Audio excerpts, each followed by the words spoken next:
بسم اللہ الرحمن الرحیم۔ السلام علیکم ناظرین، میں ہوں فیاض راجہ اور آپ دیکھتے ہیں مجھے میرے یوٹیوب چینل اور فیس بک پیج کے اوپر۔ ناظرین، وہ یہ کہتے ہیں کہ جھوٹ کے پاؤں نہیں ہوتے، اور یہ بھی کہا جاتا ہے کہ سچ کو چاہے 7 پردوں کے اندر چھپا کر رکھا جائے وہ ظاہر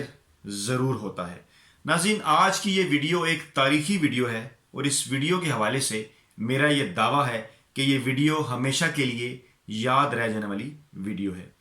اس ویڈیو کے اندر ہم آپ کے سامنے پیش کریں گے سینئر صحافی حامد میر کے 6 بڑے جھوٹ، اور یہ 6 بڑے جھوٹ کل انہوں نے پی ڈی ایم کے کوئٹہ میں ہونے والے جلسے کے بعد اپنے 6 ٹویٹس کی صورت میں وہ سوشل میڈیا کے اوپر پھیلائے۔ حامد میر جب سے وہ پی ڈی ایم کے جلسے شروع ہوئے ہیں وہ ان کے ترجمان بنے ہوئے ہیں، اور ملک کے اندر ایک جمہوری اور آئینی جو حکومت ہے اس کو گرانے کے حوالے سے جو پی ڈی ایم کو موقف ہے اس کو مکمل طور پر وہ سپورٹ کر رہے ہیں۔ ناظرین، کل جب یہ جلسہ شروع ہوا پی ڈی ایم کا، تو حامد میر صاحب کی طرف سے جو پہلا ٹویٹ سامنے آیا وہ نواز شریف کی تقریر کے حوالے سے تھا۔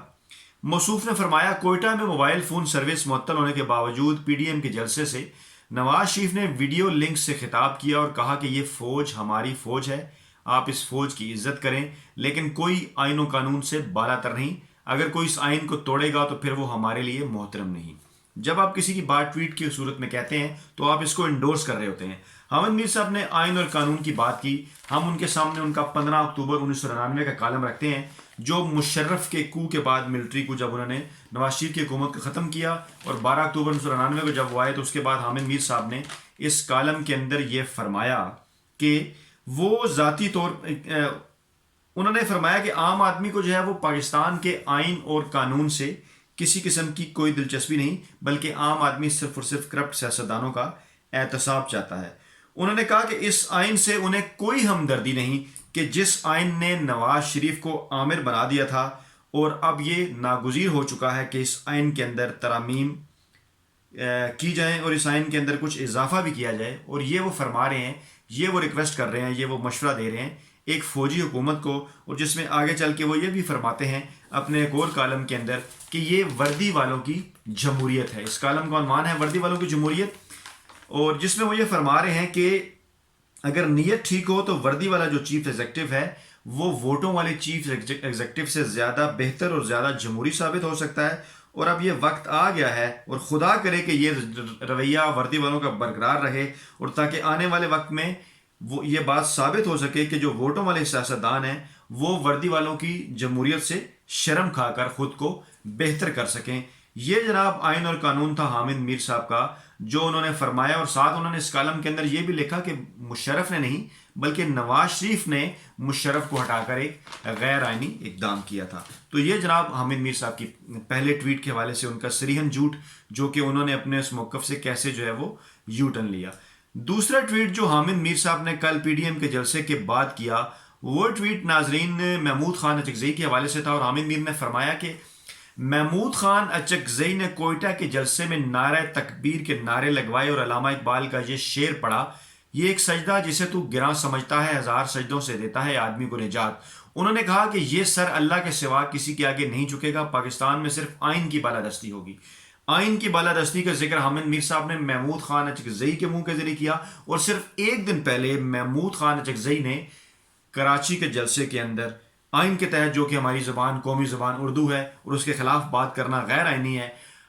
اچکزئی صاحب نے نہ صرف اردو زبان کے خلاف بات کی بلکہ اس کے اوپر تنقید بھی کی، اور یہ صریحاً ان کا وہ غیر آئینی اقدام تھا۔ لیکن اس اردو پہ تنقید کرنے کے حوالے سے حامد میر صاحب نے کوئی بات نہیں کی، لیکن جب اسی اردو کے اندر انہوں نے اقبال کا شعر پڑھا تو وہ محمود خان کی خوشامد فرمانے لگے۔ تیسرا ٹویٹ تھا حامد میر صاحب کا، وہ مریم نواز کے متعلق تھا، اور حامد میر صاحب نے فرمایا کہ مسلم لیگ نواز کی نائب صدر مریم نواز شریف نے اپنی تقریر کے آغاز میں فرانس میں گستاخانہ خاکوں کی شدید مذمت کی اور حاضرین سے بھی ہاتھ اٹھوا کر تائید کروائی، لیکن کتنے افسوس کی، کتنی حیرت کی بات ہے کہ حامد میر اتنا بغض رکھتے ہیں وزیر اعظم پاکستان عمران خان سے، حالانکہ وہ بات جانتے ہیں کہ عمران خان گزشتہ 2 برسوں سے مسلسل وہ اس ٹاپک کے اوپر بات کر چکے ہیں، اور 2 برسوں میں اقوام متحدہ نے انہوں نے اس ٹاپک کے اوپر جو تقریر کی اس کے اوپر ان کے مخالفین بھی انہیں داد دے رہے ہیں، اور پوری اسلامی دنیا ان کے اوپر فخر کر رہی ہے، لیکن حامد میر کو ایک توفیق نہ ہوئی، لیکن آج وہ مریم نواز کی خوشامد میں کتنے آگے بڑھ گئے۔ اگلا ٹویٹ جو حامد میر صاحب نے کیا وہ تھا جناب علی غائب کیے جانے والے لاپتہ افراد کے حوالے سے جن کو فورسفلی ڈسپیئر کیا جاتا ہے. حامد میر صاحب نے فرمایا PMLN vice president Maryam Nawaz loudly said shame shame shame on all those who are responsible for enforced disappearances in Balochistan. کون رسپانسبل ہے؟ جی میں بتاتا ہوں. حامد میر صاحب نے کہا ان کے لیے شیم کہا مریم نے جو رسپانسبل ہیں. زرداری دور کے اندر اس وقت جو ڈسپیئر لوگ ہیں پیپلز پارٹی کے زرداری دور کے اندر 50% سے زائد ان کے دور میں ڈسپیئر ہوئے اور 45% سے زائد میاں نواز شریف کے دور میں ڈسپیئر ہوئے. یہ جو لاپتہ افراد کا کمیشن تھا یہ اس کے عدد و شمار ہیں اور حامد میر اس حوالے سے اچھی طرح آگاہ ہیں کہ عمران خان کے گزشتہ 2 سالہ دور میں لاپتہ افراد کے گھروں کو واپسی میں تیزی آئی ہے. لیکن حامد میر صاحب کیونکہ عمران خان صاحب سے بغض رکھتے ہیں اس لیے وہ یہ بات آپ کو نہیں بتائیں گے. اگلا جو انہوں نے ٹویٹ کیا وہ مولانا فضل الرحمان کے متعلق تھا. استغفر اللہ. مولانا فضل الرحمان کو انہوں نے حسین علیہ السلام کا پیروکار قرار دیا اور کہا کہ وہ یزید کے خلاف جنگ جو ہے وہ جاری رکھیں گے، یعنی ان کا اشارہ عمران خان کی طرف تھا. اللہ تعالیٰ معاف کرے. حامد میر صاحب انصار عباسی صاحب نے کسی وقت میں آپ کے پروگرام کے اندر، میں اس وقت جیو کے میں موجود تھا، جیو کے لیے میں رپورٹنگ کرتا تھا، اور انصار عباسی نے 2007 کی بات ہے آپ کے کیپٹل ٹاک کے اندر مولانا فضل الرحمان کے متعلق کچھ ثبوت پیش کیے تھے کہ یہ وہ ثبوت ہیں، یہ وہ کاغذات ہیں جن کے مطابق مولانا فضل الرحمان نے مشرف کی پیروکاری کرتے ہوئے ڈی اے خان میں ان سے اتنی زمین جو ہے وہ حاصل کی. جی لیکن اس وقت کیونکہ آپ خود مشرف کے پیروکار تھے اور فضل الرحمان بھی مشرف کے پیروکار تھے اس لیے آپ یہ بات ناظرین کو کبھی بھی نہیں بتائیں گے. حامد میر صاحب آگے بڑھتے ہیں حامد میر صاحب کے اگلے جھوٹ کی جانب. حامد میر صاحب نے جو اگلا جھوٹ ہے وہ حسین نواز کے حوالے سے فرمایا اور انہوں نے یہ لکھا many years ago Begum Kulsoom Nawaz told me that her son Hussain Nawaz was forcefully disappeared after 99 military coup and for many weeks she was not informed about his whereabouts. She told me I can understand the pain of the mothers waiting for their missing sons. Hamid میر صاحب فرماتے ہیں کہ کلثوم نواز صاحبہ نے، مرحوم کلثوم نواز صاحبہ نے انہیں یہ بتایا تھا کہ 1999 میں مشرف کو کے بعد حسین نواز کو غائب کر دیا گیا اور انہیں کہیں کافی عرصے تک ان سے ملنے نہیں دیا گیا، ان کے ویئر اباؤٹس کا نہیں پتہ تھا، اور ایک ماں کا درد وہ اچھی طرح سے سمجھ اور جان سکتے ہیں. لیکن حامد میر صاحب جن حسین نواز کے درد میں آپ پاگل ہوئے جا رہے ہیں، ان کے درد میں آپ پریشان ہیں،